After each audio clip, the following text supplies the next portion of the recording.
ಪಶ್ಚಿಮ ಬಂಗಾಳದಲ್ಲಿ ಅಲ್ಲಿನ ಜನ 15 ವರ್ಷಗಳ ದೀದಿ ಆಡಳಿತದಲ್ಲಿ ಅಕ್ರಮ ಬಾಂಗ್ಲಾ ವಲಸಿಗರ ಉಪಟಳ ಅತಿರೇಕಕ್ಕೇರಿ ಈಕೆ ಇದ್ರೆ ನಮಗೆ ಉಳಿಗಾಲ ಇಲ್ಲ, ನಮ್ಮ ಅಸ್ತಿತ್ವಕ್ಕೆ ಧಕ್ಕೆ ಬರ್ತಾ ಇದೆ ಅಂತ ಮನಗಂಡು ಸುವೇಂದು ಅಧಿಕಾರಿ ಅವರಿಗೆ ಅಭೂತಪೂರ್ವವಾದಂತ ವಿಜಯವನ್ನು ಕೊಟ್ಟು ಸುವೇಂದು ಅಧಿಕಾರಿ ಅವರು ಪಶ್ಚಿಮ ಬಂಗಾಳದ ಮುಖ್ಯಮಂತ್ರಿ ಆದ ಮರುಕ್ಷಣದಿಂದಲೇ ಅಲ್ಲಿರುವಂತ ಅಕ್ರಮ ಬಾಂಗ್ಲಾ ವಲಸಿಗರು ಎಲ್ಲಿ ತಮಗೆ ಸುರಕ್ಷಿತವಾದಂತ ನೆಲೆ ಸಿಗುತ್ತೆ ಅಂತ ನೋಡ್ಲಿಕ್ಕೆ ಪ್ರಾರಂಭ ಮಾಡಿದ್ರು. ಅಲ್ಲಿಂದ ಕಾಲ್ ತೆಗಿಲಿಕ್ಕೆ ಪ್ರಾರಂಭ ಮಾಡಿದ್ರು. ಅವರಿಗೆ ಕಾಣಿಸ್ತಾ ಇರೋದು ಸಿದ್ದರಾಮಯ್ಯ ಇಲ್ದೇ ಇದ್ರೇನಂತೆ ನಮ್ಮನ್ನ ಬ್ರದರ್ಸ್ ಅಂತ ಕಾಣುವಂತಹ, ಆ ರೀತಿ ನಮ್ಮನ್ನ ಟ್ರೀಟ್ ಮಾಡುವಂತಹ DK ಶಿವಕುಮಾರ್ ಕರ್ನಾಟಕದ ಮುಖ್ಯಮಂತ್ರಿ ಆಗಿದ್ದಾರೆ. ಸದಾ RSS ನ ದೂಷಣೆ ಮಾಡೋದನ್ನೇ ನಿತ್ಯ ಕಾಯಕ ಮಾಡಿಕೊಂಡಿರುವಂತಹ ಪ್ರಿಯಾಂಕಾ ಗೃಹ ಸಚಿವರಾಗಿದ್ದಾರೆ. ಹಾಗಾಗಿ ನಮಗೆ ಇದು ಒಂದು ಸುರಕ್ಷಿತ ನೆಲೆ ಕರ್ನಾಟಕ ಅಂತ ಅವರಿಗೆ ಮನಗಂಡಿದ್ದಾರೆ. ದಕ್ಷಿಣ ಭಾರತದಲ್ಲಿರುವಂತಹ 3 ಕಾಂಗ್ರೆಸ್ ರಾಜ್ಯಗಳು ಕರ್ನಾಟಕ,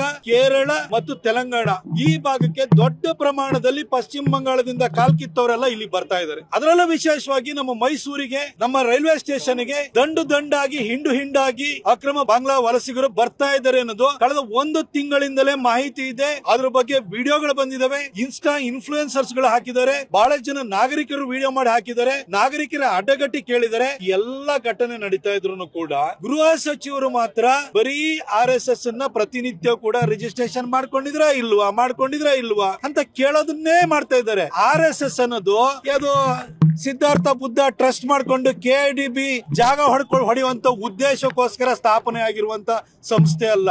ಅದಕ್ಕೆ ರಿಜಿಸ್ಟ್ರೇಷನ್ ಬೇಕಾಗುತ್ತೆ. 6 ಎಕರೆ KIDB ಜಮೀನ್ ಹೊಡಿಬೇಕು ಅಂದ್ರೆ ಅಂತ ಸಂಸ್ಥೆಗಳು ರಿಜಿಸ್ಟ್ರೇಷನ್ ಮಾಡ್ಕೊಂಡು ಸುಳ್ಳು ದಾಖಲೆಗಳನ್ನ ಕೊಟ್ಕೊಂಡು ಭೂಮಿಯನ್ನ ಪಡ್ಕೊಳ್ತಾರೆ. ಆದ್ರೆ RSS ಇರೋದು ಸಮಾಜ ನಿರ್ಮಾಣಕ್ಕೆ ಬಂದಿರುವಂತ ಸಂಸ್ಥೆ.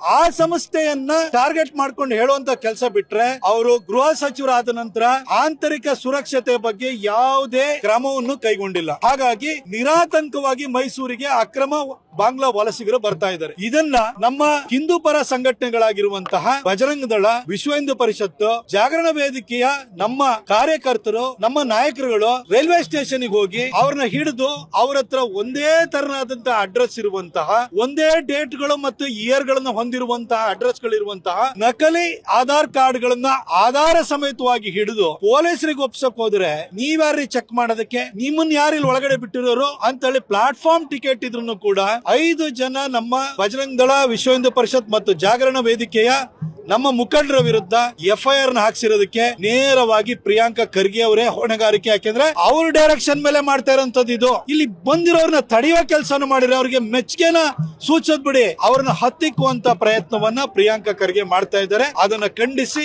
ಇವತ್ತು ನಾವು ಪ್ರತಿಭಟನೆಯನ್ನ ಮಾಡಿದೀವಿ. ನಮ್ಮ ಎಲ್ಲಾ ಮುಖಂಡರುಗಳು ಕೂಡ ಮಾತನಾಡಿದ್ದಾರೆ. ನಾನು ಮೈಸೂರಿಗರನ್ನು ಕೂಡ ಇಲ್ಲಿನ ಒಬ್ಬ ನಾಗರಿಕನಾಗಿ ಕೇಳ್ಕೊಳ್ತೀನಿ, ಪ್ರಿಯಾಂಕಾ ಖರ್ಗೆ ಅಂತಹ ಗೃಹ ಸಚಿವರು ಇರುವಾಗ, ಬ್ರದರ್ಸ್ ಅಂತ ಕರೆಯುವಂತ DK ಶಿವಕುಮಾರ್ ಮುಖ್ಯಮಂತ್ರಿ ಸ್ಥಾನದಲ್ಲಿ ಇರುವಾಗ ಈ ತರ ಅಕ್ರಮ ವಲಸಿಗರು ನಿರಾತಂಕವಾಗಿ ಬರ್ತಾನೆ ಇರ್ತಾರೆ. ದಯವಿಟ್ಟು 200 ರೂಪಾಯಿಗೋ 300 ರೂಪಾಯಿಗೋ ಕೆಲಸದವ್ರು ಸಿಗ್ತಾರೆ ಅಂತ ಹೇಳಿ ತೀರಿಸ್ಕೊಳಕ್ ಹೋಗ್ಬೇಡಿ. ಇದು ಭವಿಷ್ಯಕ್ಕೆ ನಾವು ಗಂಡಾಂತರವನ್ನ ತಂದಿಟ್ಕೊಂಡಂಗಾಗುತ್ತೆ. ನಮ್ಮ ಕೊಡಗು ಮಲೆನಾಡು ಭಾಗದವರಿಗೂ ಕೂಡ ನಾನು ಮನವಿ ಮಾಡ್ಕೊಳ್ತೀನಿ, ಈ ರೀತಿ ಬಂದವ್ರ ಬಗ್ಗೆ ನೀವು ಎಚ್ಚರಿಕೆಯನ್ನು ಇಟ್ಕೊಳ್ಳಿ. ಯಾಕಂದ್ರೆ ಆಂತರಿಕ ಸುರಕ್ಷತೆಯನ್ನ ಕಾಪಾಡಬೇಕಾದಂತ ವ್ಯಕ್ತಿಗಳೇ ಅಕ್ರಮ ವಲಸಿಗರನ್ನ ಬರಮಾಡ್ಕೊಳ್ತಾ ಇರೋದ್ರಿಂದ ನೀವಾದ್ರೂ ಎಚ್ಚೆತ್ಕೊಳ್ಳಿ ಅಂತ ಹೇಳಿ ಕೇಳ್ಕೊಳ್ತೀನಿ.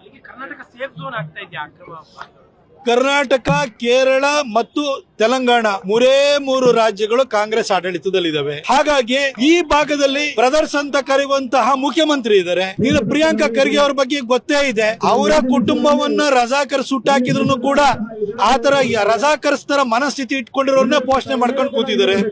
ಇಂಥವರನ್ನ ರಕ್ಷಣೆಗೆ ಅವ್ರು ನಿಂತಿರುವಾಗ ನಮಗೆ ಇಲ್ಲೊಂದು ಸೇಫ್ ಝೋನ್ ಇದೆ ಅಂತ ಹೇಳಿ ಅವರು ನಿರಾತಂಕವಾಗಿ ಬರ್ತಾನೆ ಇದ್ದಾರೆ. ಎಷ್ಟು ಸೋಷಿಯಲ್ ಮೀಡಿಯಾದಲ್ಲಿ ಈ ತರ ಅಕ್ರಮವಾಗಿ ಬರ್ತಾ ಇದಾರೆ ಅಂತ ಸುದ್ದಿಗಳ ಬಿತ್ತರವಾದ್ರೂ ಕೂಡ ಬರ್ತಾ ಇದಾರೆ ಅಂತಂದ್ರೆ ನಮ್ಮವರೇ ಈ ರಾಜ್ಯವನ್ನು ಆಳ್ತಾ ಇದಾರೆ ಅಂತ ಅವರಿಗೂ ಚೆನ್ನಾಗಿ ಗೊತ್ತಿದೆ. ಯಾವುದೇ ಸುದ್ದಿಯ ಅಪ್ಡೇಟ್ ಅನ್ನ ಮಿಸ್ ಮಾಡ್ಕೊಳ್ಬಾರ್ದು ಅಂದ್ರೆ ಈಗ್ಲೇ ಒನ್ ಇಂಡಿಯಾವನ್ನ ಸಬ್ಸ್ಕ್ರೈಬ್ ಮಾಡಿ. ನಿಮಗೆ ಬೇಕಾದ ಭಾಷೆಯಲ್ಲಿ ಎಲ್ಲಾ ಸುದ್ದಿ ತಿಳಿಬೇಕು ಅಂದ್ರೆ ಒನ್ ಇಂಡಿಯಾ ಆಪ್ ಅನ್ನ ಡೌನ್ಲೋಡ್ ಮಾಡ್ಕೊಳ್ಳಿ.